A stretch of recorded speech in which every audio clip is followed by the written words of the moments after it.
Hey, what's going on, everybody? Wes Moore with you. Here it is, more sports on a Wednesday, hump day. Glad you're with us. Getting ready for a weekend event, and I wasn't sure if I was going to make it tonight, to be honest with you. I made the mistake of going to the grocery store and thought I'd have plenty of time to get ready for the show tonight. Not the case after standing in line for over 25 minutes to check out, much less the time before trying to get all the groceries. My message, if you haven't done it yet, do it tomorrow. Don't wait until Friday. It's already starting to get crazy out there as we prepare for whatever winter event comes our way this weekend. Tonight, we're going to have a lot of fun. Needless to say, I need to have some fun after the early evening, late afternoon experience at the grocery store. But no, we're going to have fun. Coming up later, I am going to tell you about two things that I really liked with, no, three things. We'll go three things that I liked in Arkansas's victory last night over Vanderbilt. Three things stuck out besides just the big victory, the overwhelming, blowout, the way they played. But there were three key things that I liked about that stood out to me. I'll hit on that. We are doing this live tonight, so if you want to chime in with some basketball questions here in a few minutes or any time over the next couple minutes, we'll have those questions. I'll answer some questions, read your comments a little bit later in the show when we're talking some basketball. But first, we're going to talk about the portal. I had a really good conversation earlier today with Chris Turnage. He's an agent for NFL players, college football players, coaches also, and he's been dealing with the portal the last 2 weeks. And we all have a lot of questions about the portal. And Chris has some inside information and inside look at what goes on in the portal. So I thought he would be an awesome guest now that the portal is winding down and things are starting to somewhat return to normal for him. We'll start tonight's show with my interview with Chris Turnage from earlier today. All Arkansas, all sports. It's more sports. Let's bring in Chris Turnage. He's an agent for NFL players, college players, and coaches. What's up, Chris? How are you? Hey, Wes. Have you caught your breath after the portal? Still doing it. I tell you, man, it makes you it is a crazy time. With this one portal has been eye-opening this year. They say the NFL draft free agency is really crazy, and it is. After the draft, you're scrambling. You'd be on the phone. Team will say, you got 30 seconds to accept my offer. We're going to the next guy. And it's a frantic push, but it's for 2 hours. Well, this portal has been like that for 2 weeks, and it's expanded. And it's funny, as I talk to some of my friends who are now GMs that used to be in the NFL, they say, man, I used to think NFL free agency was bad. Now I'm dealing with this thing for 2 weeks. So it has been a crazy ride. Okay, so it's the first year of this 2-week only portal. Was it a success? Is it, in your opinion, is this the way to do it? Do they need to make changes? I do think it's good only having one. However, the schools absolutely use that to their advantage. I had a lot of schools who would try to run out the clock on a guy and say, oh, we're waiting when we get you the contract. And they were waiting until the last day or the day before, knowing that if we don't get it done, we can't enter another portal later. And so they absolutely did use that to their advantage. But I do think the one portal is good. But, man, it was a crazy time. What I really think is, they need to, in the season, have the championship game January 1, January 2, January 3, somewhere around that, and then run right into the portal. Now, the portal will actually be open for guys that just played in the championship game if they choose to enter. They will have a window that those guys can still enter the portal right after that championship game. So there is one little exception to that 2-week deal. Do you have any guys that are still in the portal looking for a home, hoping to get a home after the spring semester? Yeah, I mean, there's still a couple guys that are in. And it's funny. I've seen articles on X and Instagram that say, oh, all these bad agents are telling the players to get out. It's the agent's fault. Some agents, it probably is true. But a lot of them, the player's like, oh, I'm going to go bet on myself. And I'm saying, hey, are you sure you don't want to stay? And the player says, no, I'm leaving. And a lot of times it doesn't come to fruition as far as what pops up out there for them. So we do have I think we placed 37 guys, helped them in the portal this year, and we've got maybe 2 that have offers on the table, and they're just kind of trying to decide where to go. For the players, what was that like? The 2-week window, the traveling, the visiting, trying to decide.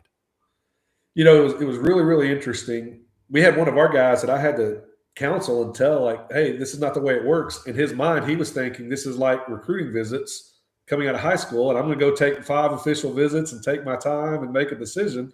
Problem is, the school says, hey, if you leave, I don't know that we're going to guarantee the scholarship and this offer because we can't wait 2 weeks or a week and a half for you to take all these visits, and we get stuck with number 7 on our list as opposed to number 2.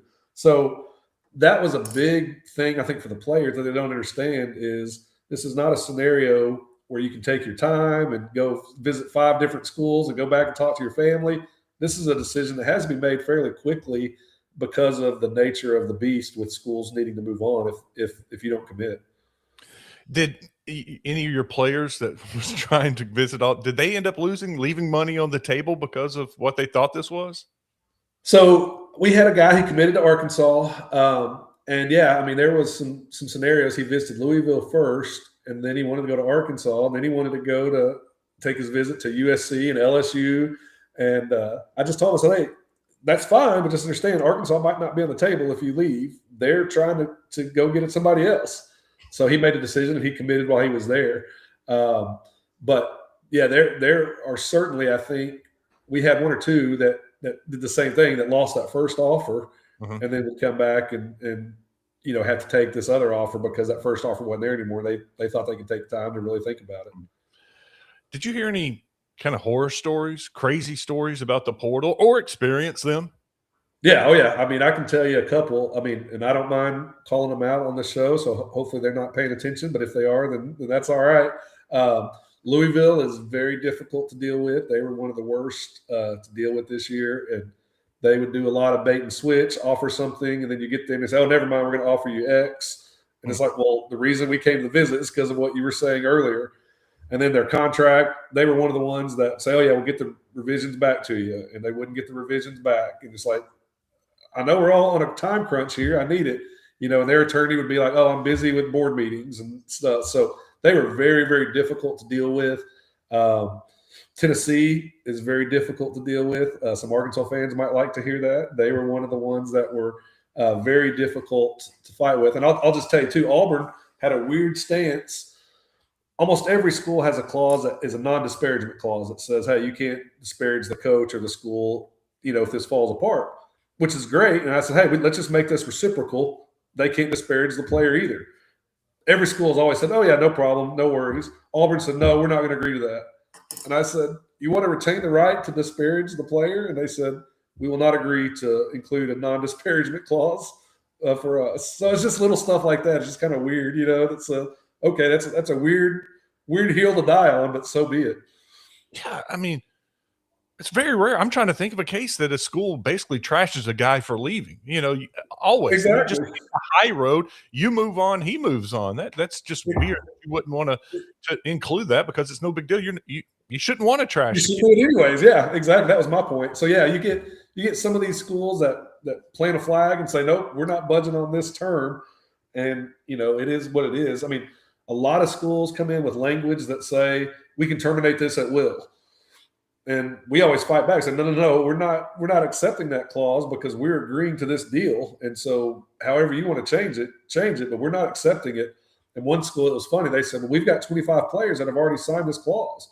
I said, well, I don't care. Just because they made a bad deal doesn't mean we're going to. And we got them to take it out. Thank goodness. I mean, we stood our ground and got them to take it out. But it is, yeah, it's the Wild West because none of these contracts are the same that you're dealing with. So we worked with, over 40 schools. And none of them are the same from school to school. Some of them might be 20 pages long. Some of them might be 9 pages. And they all have, different things that they want to key on. What's the word on Silverfield? What are people saying about the portal and how he's handling things? And you dealt with them. What do you think? Yeah. No, I think, look, the word on the street is they were very good to deal with. They liked Silverfield. They liked what he did with the roster. I was actually up there with him during some of this time of the portal because my guys were up there, and so we were talking and working on things, and it was very good to talk with them. They were very upfront, they were very honest to deal with the whole time. They do have more money to play with, it looks like, than they've had in previous years. So I can't be more complimentary about the staff and what Silverfield did as far as at least personally dealing with them in my experience. I meant to circle back and ask you a follow-up on Louisville. Will that catch up to them at some point? They're being difficult and yeah, absolutely. I mean, right now it's still a little early, in this new frame and new setting. But yeah, I mean, it's going to get around just like in the NFL. Agent world is a small community. Now in college, it's much bigger because they're not licensed agents. Anybody can be an agent, but it'll get around to say, hey, don't deal with Louisville because you got to watch. And I promise you, next year, if we've got players going there, like we're going to think twice about that because of what we've had to deal with. You were talking about contracts earlier, and we've got some instances popping up around the country at other schools. Duke and their quarterback, he's wanting to leave. They're filing a lawsuit against him. Just saw where Ole Miss's linebacker, who had signed his deal, is now going to LSU, and LSU, I guess, is going to buy him out of that deal. What are we to make out of these contracts? What do these contracts mean? Great question. So, none of these contracts, it's important to understand, this is not like NFL yet. This is not pay for play. So they're truly not paying them to play for their school. These are NIL rights, name, image, likeness rights that the schools are signing these contracts for, right? So even through the rev share or the separate component of NIL, with the collective or whoever. So no court is going to make Duke's player go back and play for Duke. No court's going to make them do that. The court system has they view it as involuntary servitude. So even in professional contracts, they will not, if you sign a deal with the Dallas Cowboys and you say, I don't want to play, they will not make you play for the Dallas Cowboys. Now, what they can do, two things, what's called a negative injunction, and say, fine, you can't play for anybody else until you fulfill your obligation there. But again, that's an NFL standpoint. This is not a pay for play. So it's weird because, like in Duke's case, Duke holds Mintz's rights to his name, image, likeness, his publication rights, his broadcast rights. Somebody else doesn't. So how is that going to work if they're having this kid? They can't put him on any brochures, any tickets, any marketing. They can't pay him for any of his service to the school, his broadcast rights. It's going to be very, very unique. I'm actually glad Duke is pursuing litigation because I think we'll get some clarity on this issue kind of as a country. Industry wide, because right now it's the wild, wild west and everybody's doing everything. Look, I'm a big believer. If you sign that contract, it is a contract. You still need to live up to that contract. And maybe there's a buyout. We did have a kid this year that went from Baylor to a Big Ten school. He had already signed his deal, and the Big Ten school said, hey, fine, we'll step up and we'll buy him out. We'll pay with the liquidated damages clause and buy him out. And they did, and everything's fine. But Mintz is obviously a lot higher dollar amount than what my player was. And so will somebody buy that out? I don't know. It's going to be a fascinating, legal thing to see. Same thing with Prince from Ole Miss to LSU. Obviously there's hard feelings there. Will they let LSU buy them out? Who knows? But yeah, it's going to be interesting to see. But it is a contract. It absolutely is a contract. You signed it. You shouldn't have signed it if you weren't sure. If you didn't like the terms, then you shouldn't have signed it. So there are some ramifications to enforce that contract. Chris is also a lawyer, a very good lawyer, by the way. And I need some help. How is Alabama able to file an injunction to get a G League player who hasn't played in college in 3 years eligible to come back and play college after being a professional? I can't grasp this. I don't even know how this is possibly legal. I agree with you. It's crazy, and everybody right now is attacking the eligibility from NCAA football. You're seeing, Ole Miss quarterback attacking the eligibility there. Basketball, you're seeing attacking the eligibility, even though he literally played in the G League. NBA released a statement that said because he was international, they don't control that, and blah blah blah. I don't buy it. I don't see how that should be allowed. I agree with you, Wes. Even with the injunction requesting, I don't think the court should grant an injunction. I think the court should say, you're a professional player. You've already played professionally. You cannot come back and play in college. But again, right now, everything is under attack with the NCAA, and that includes the eligibility restrictions. And so everybody's trying to get that angle and chip away at every little eligibility argument they can. I'm just waiting for the guy to say, well, I want to be the 12th man on the field and play 12 men in football because that's taking away my time to go play. If there was 12 men, I could make more money if I was out there. I'm just waiting for that lawsuit to come up, or the player who has a 1.1 GPA to say, hey, this eligibility of, good grade requirement, that's not good either. I mean, they're just chipping away at every little thing like that. So I don't know how that's legal, and it shouldn't be, in my opinion.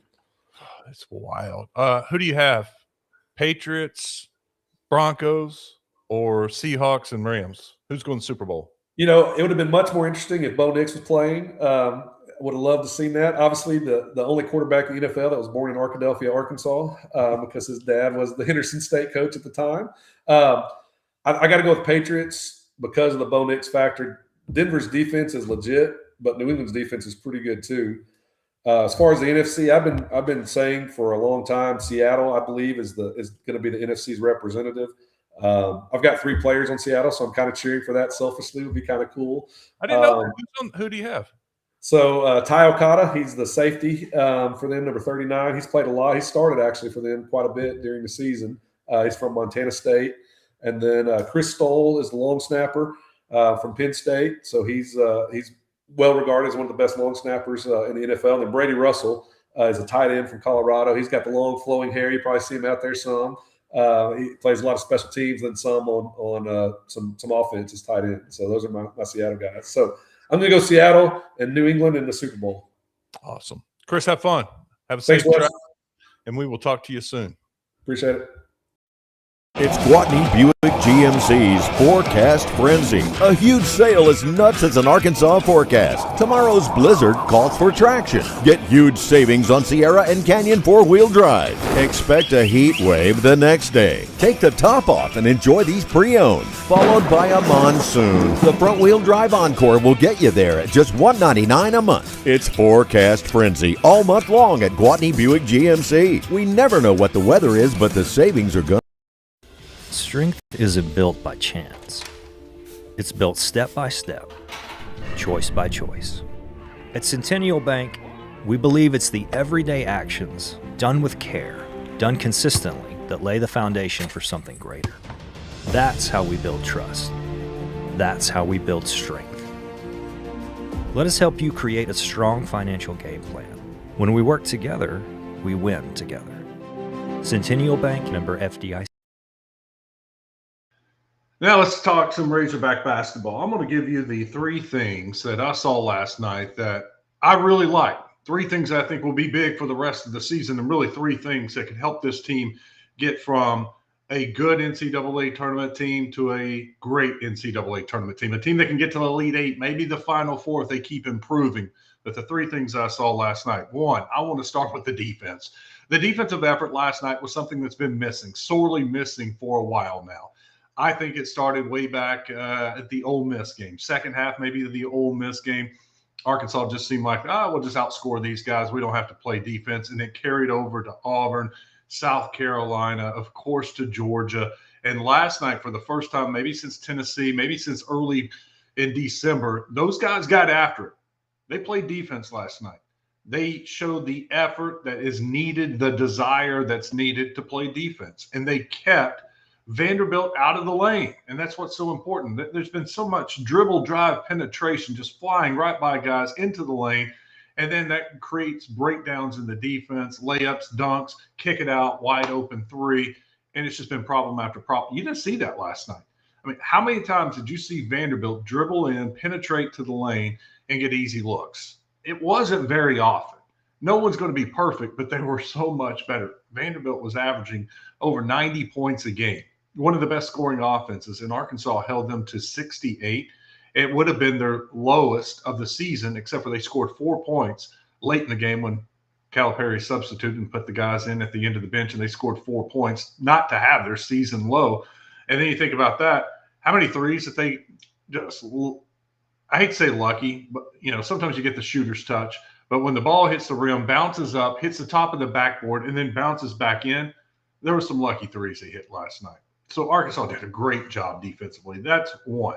Number 2, what I saw that I really liked, and it was the move of DJ Wagner to the bench. And it wasn't necessarily putting him on the bench. It's the role that it puts DJ Wagner in now. DJ comes in off the bench and plays point guard. That is his best position. Look, I still want Darius Acuff playing point guard the majority of the game, but there is nothing wrong bringing DJ in, second team, running point. Acuff gets a break. He's going to get a small break every game. He's, 33 minutes a game. So that's 7 minutes right there that DJ can play point. and then sprinkle in another 10 minutes where Acuff is on the floor with DJ. DJ runs point, Acuff runs the 2 guard. And there are a couple things I think is good with this. First of all, it frees up Acuff.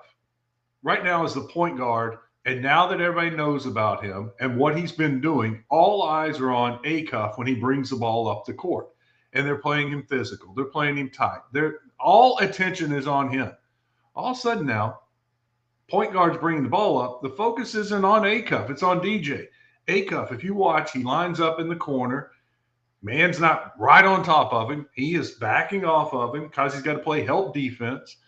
And then all of a sudden, Acuff starts running around, gets a couple of screens, gets free, sometimes hits a 3. Last night, they ran a lot of side pick and roll. Instead of at the top of the circle, at the top of the key, running the pick and roll, they ran it over here on the side. It was very effective with Acuff and Pringle, a couple times with Acuff and Malik Ewan. It was just a different look to the offense. And I like the offense. I thought it was productive with Acuff.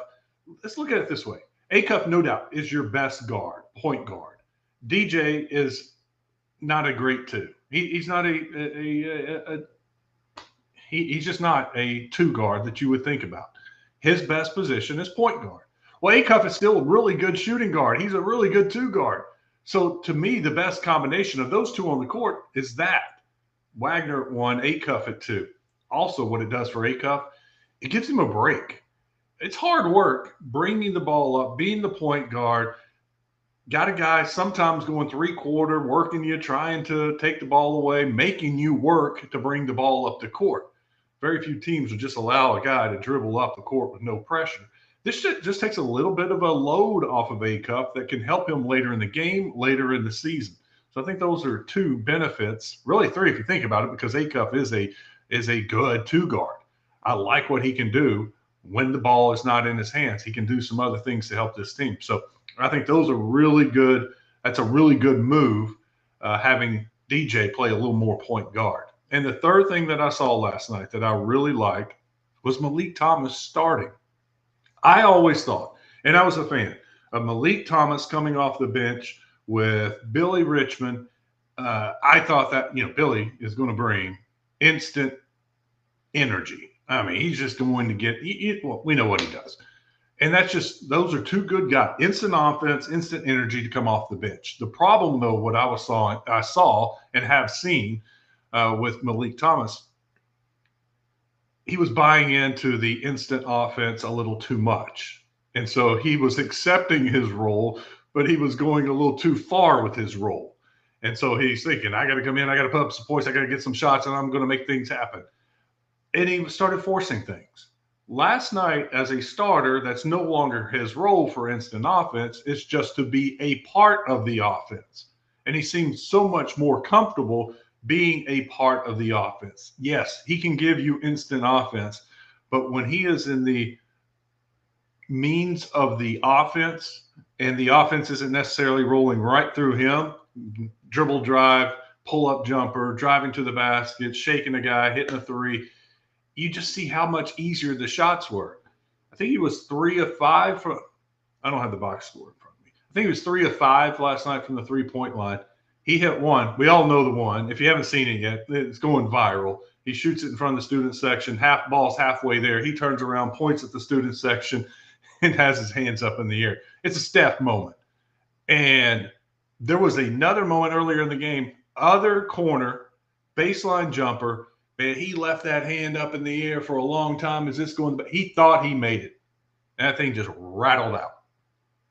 He had a good shooting night, but my point is he was getting good shots. He was letting his teammates set him up for good shots. He was letting the offense run, and they're rotating the ball, getting it to an open guy so he doesn't have to force, so he can get easier shots. He makes difficult shots, but you want him having easy shots because he's going to make them. I think he makes them 50% of the time. It seems like when he is wide open, count it. It's good. So that was another benefit of starting him that I didn't know that we would see. Now, look, it's one game. We'll see. It was just like DJ's minutes last night were down from what they normally are. I don't know if that's just a one-game situation because Malik Thomas played so well, because Carter Knox played so well, and because, honestly, another reason was because Trevin Brazil played so well. If Trevin doesn't play well and is not doing things to help the team, they've been sitting him and moving Carter Knox to the 4 and then bringing in another guard, having 3 guards in the game. So that was because the guys, everybody else was playing so well, DJ didn't get as many minutes. Possibly that's the reason why. Or he may be not only losing a role in the starting lineup, but maybe losing some minutes. But I think that's something to keep an eye on because I still think DJ and most of these guys, the 8 guys need to be playing in the 20s to low 30s. I would love to not see anybody playing 36, 35, 37 minutes because those add up, and it's a long SEC season. All right, any comments, questions about basketball? We can get to those. Let me tell you about some of our sponsors and some of the things that you can to get involved with. A+ Alarm, man, I've been using these guys for a long time, more than 20 years. When it comes to protecting what matters most to you, your home, your family, your valuable possessions, trust A+ Alarm and Security Services. They installed my alarm and our camera system. From residential to commercial security, A+ Alarm delivers reliable protection. You can count on it. A+ Alarm truly is the key to a peace of mind. Call them at the number on your screen, 851-7587. Go to their website, aplusalarm.net. And a big shout out to Gwatney Buick GMC. They've been a part of the show for a long time. They make this happen. Go visit them. They told me they got a lot of 4-wheel drives right now. If you've been thinking about a 4-wheel drive, that snow's coming, that ice is coming, whatever's coming, we know something's coming, and you're ready to make that move to a 4-wheel drive. They have them right now at Gwatney Buick GMC. Tomorrow's going to be nice. Heck, you can go out there Friday before the storm hits, Friday afternoon, Friday evening. Jackson, or in North Little Rock, 5700 Road. Let me slow down. Got a little excited talking about a 4x4. I have one. And you know what? It is a lifesaver. I mean, honestly, it is, when this comes, peace of mind, just like I was telling you about with A+ Alarms. Go to 5700 Landers Road, North Little Rock. Check out the website, GwatneyBuickGMC.com. GMC, we are professional grade. I think they nailed it this month with their Forecast Frenzy sale. And we've had it all, or we're about to have it all. We've had rain, we've had nice weather. Now we're about to have snow, sleet, ice. Next thing you know, it's going to be nice again. Big thank you to Gwatney Buick GMC. When you visit them, tell them you heard about them on More Sports. You appreciate what they do for More Sports, and now you want to return the favor.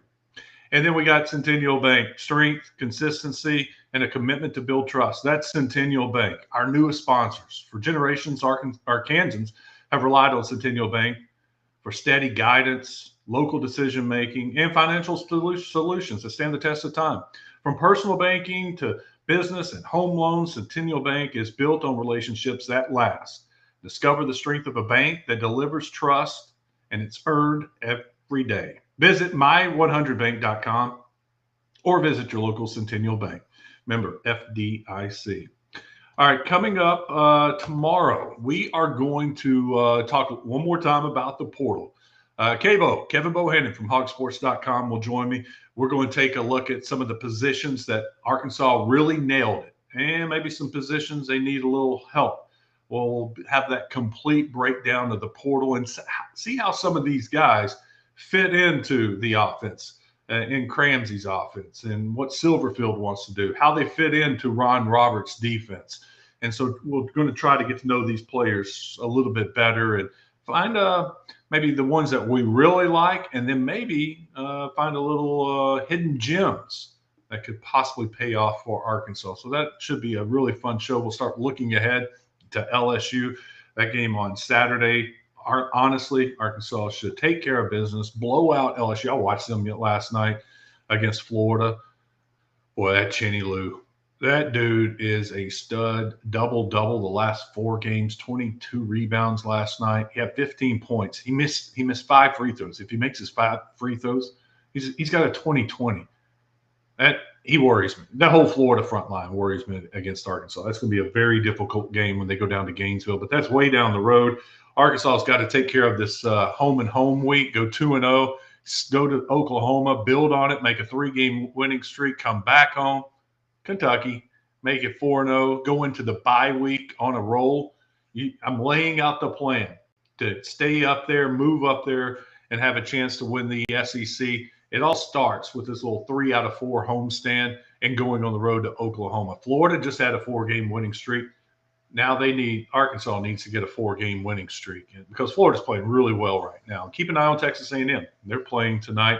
Buckyball is good. I enjoy watching them play. They get after it. They play hard for him.